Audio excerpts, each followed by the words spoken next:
Working for Diddy for 6 years trained me to have to be perfect. Working for Diddy? Absolutely. I love Diddy. You know, he's a good friend of mine. He's a good guy. He expects... Is he a good guy?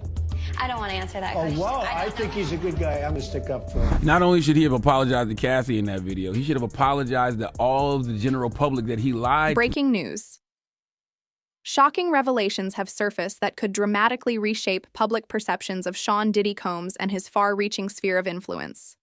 At the center of this explosive development is a startling and deeply unsettling connection, one that has even veteran insiders rethinking the hidden dynamics among the elite. In a bombshell court testimony, Diddy's former assistant, David James, detailed a relationship between Combs and Donald Trump that allegedly extends well beyond casual friendship or public flattery. According to James, their bond was rooted in privilege, secrecy, and a mutual understanding of how to maneuver behind closed doors, offering a rare glimpse into the shadowy alliances that often operate beyond public view. But she was only on the stand for about 30 minutes, and the big takeaway is this story that she tells regarding the email she got from her daughter in December of 2011. This is where Cassie Ventura writes her mother and another person explaining or expressing that Sean Puffy Combs, she said, threatened to put out explicit videos of her. Again, this is around the holiday time, and also saying that he would do something to the person that she was dating at the time. In the email, according to David James, one of Diddy's most frequented and cherished spots was none other than the Trump International Hotel in New York City. But this wasn't just a luxury getaway for the music mogul, it was his personal sanctuary. Testifying under oath, James revealed that Diddy was such a familiar presence there that hotel staff granted him extraordinary access, including his own key to the premises. This level of VIP treatment is striking on its own, but it's what happened behind closed doors that raises deeper questions. James recounted transporting a wide range of items to and from the hotel, including everyday toiletries and a mysterious medicine bag containing unidentified pills.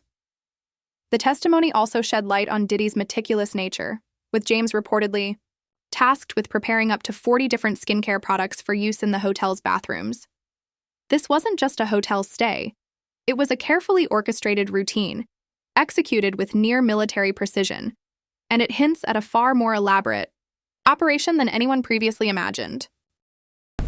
So this is when the mother is talking to the jurors, talking to the court, and saying that this was the first time the mom says she realized that her daughter had any issues with possible physical abuse. And in this case, her daughter saying that Sean Combs was going to put these explicit videos out. The Trump International Hotel in New York City isn't just a place to spend the night.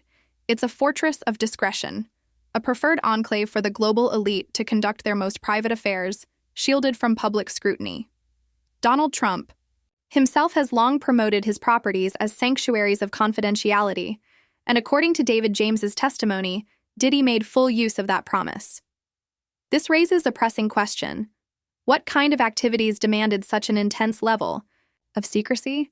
While James stopped short of detailing exactly what went on behind those doors, the implication was clear.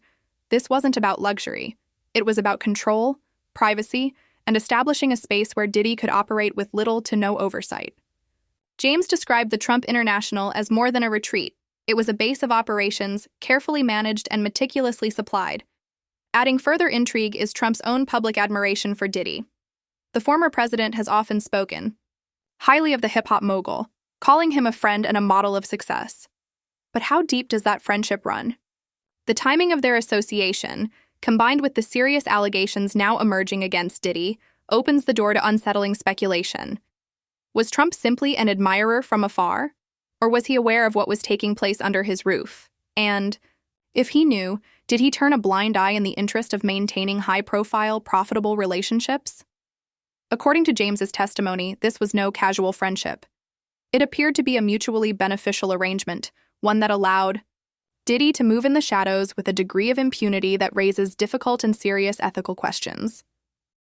Wanted $20,000 because of money that he spent on Ventura. So the mother and her husband took out a $20,000 home equity loan, transferred that money into a checking account, and then sent it to Combs. This story isn't just about the serious allegations against Diddy. It's about a broader culture of power and the hidden networks that connect figures like him and Donald Trump. Just weeks ago, Suge Knight, the notorious music executive currently behind bars, made a bold and unsettling claim. If Diddy were to be convicted, Trump would pardon him. At first glance, that may sound far-fetched. But Knight has a track record of making controversial statements that, over time, have revealed uncomfortable truths. His remark raises critical questions. Is there already a behind-the-scenes arrangement in place? Or is this just another example of how deeply intertwined powerful individuals can be across politics, entertainment, and business? When taken alongside the explosive testimony of David James, a disturbing pattern begins to emerge. James alleged that Diddy maintained compromising video footage of him as a means of control, a form of leverage designed to keep people in line. This tactic of manipulation and coercion echoes other allegations that have surfaced throughout the ongoing trial, painting a portrait of Diddy as someone who doesn't just navigate power, but weaponizes it. If James, a close assistant, was subjected to this kind of pressure, how many others might have experienced the same? And what role did the Trump International Hotel play in all of this? With its reputation for providing unmatched privacy and discretion, the hotel may have served as the ideal setting for activities that needed to remain hidden. It offered Diddy not just luxury, but a carefully protected environment, one where he could maintain a polished public image while allegedly operating in a much darker, concealed reality. Together, Knight's claim and James's testimony sketch a narrative of influence, secrecy, and strategic alliances, one that forces us to reconsider not only Diddy's actions, but the power structures that may have enabled them. Trying to show that level of control that they talked about at the very beginning of this case. And then to see that her family talks about being intimidated and fearing for Cassie's safety. And that's why they sent the money, they said, because they were really concerned. We also learned that the mother's the one who said, you know what, I want to take pictures of this abuse. Again, the mom said she did not know about that or that was happening until 2011. As the trial progresses, the connections between Diddy and Donald Trump are likely to face increasing scrutiny. This is no longer just a story about one man's alleged misconduct. It's a lens into a broader world where wealth and power intersect, often beyond the reach of accountability. David James's testimony may be just the tip of the iceberg. It prompts a sobering question. What other secrets are still hidden in the shadows, waiting to emerge? The implications of this case reach far beyond the courtroom. They touch on deep systemic issues, privilege, influence, and the carefully maintained structures that allow the powerful to operate with near impunity. Diddy's trial, already one of the most high-profile in recent memory, has shaken the entertainment industry with its disturbing allegations. But the added dimension of his association with Trump complicates the narrative in significant ways. This isn't just about Diddy's actions. It's about the environment that enabled them, the institutions, relationships, and unspoken rules that shield high-profile individuals from scrutiny. James's revelations suggest we're only at the beginning of understanding the full scope of this story. As more details come to light, the focus may shift from individual accountability to a deeper examination of the systems that allowed it all to unfold, quietly, powerfully, and in plain sight. Yeah, that's trying a criminal case in the modern times. A lot of evidence is on electronic devices, cell phone, tablets, computers, things of that nature. And the devices, especially if you have like external hard drives, 90-something terabytes of data on a single device makes me think it's some type of hard drive. That takes weeks to go through just for one device on its own. Just when it seemed the layers of this case couldn't go any deeper, the courtroom transformed into a stage for revelations so raw, so emotionally devastating, that even the most seasoned observers were left visibly shaken. Cassie Ventura, the POW, prosecution's star witness and Diddy's former partner, took the stand to deliver testimony that pierced through the legal proceedings with haunting clarity. What she described was far more than a toxic relationship. It was a decade marked by control, manipulation, and fear.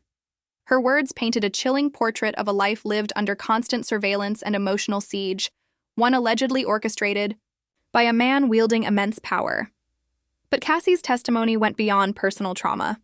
It exposed what prosecutors argue is a broader pattern of psychological domination, a system designed to break down autonomy and keep her, and perhaps others, tightly bound within Diddy's orbit.